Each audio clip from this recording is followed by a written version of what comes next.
A town mouse once visited a relative who lived in the country. For lunch, the country mouse served wheat stalks, roots, and acorns, with a dash of cold water for drink.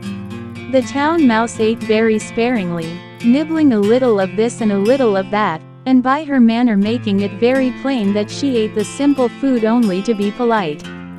After the meal, the friends had a long talk, or rather the town mouse talked about her life in the city while the country mouse listened. They then went to bed in a cozy nest in the hedgerow and slept in quiet and comfort until morning.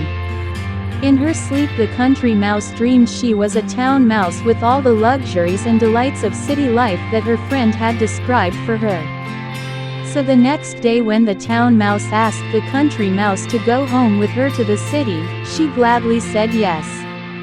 When they reached the mansion in which the town mouse lived, they found on the table in the dining room the leavings of a very fine banquet.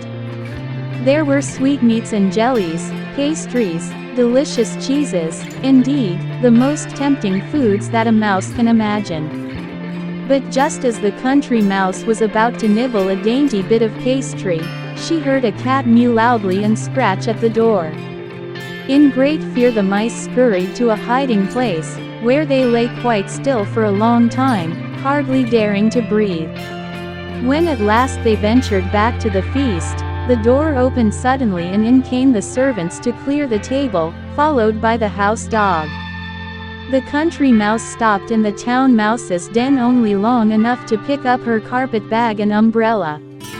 "You may have luxuries and dainties that I have not," she said as she hurried away, "but I prefer my plain food and simple life in the country with the peace and security that go with it. Poverty with security is better than plenty in the midst of fear and uncertainty."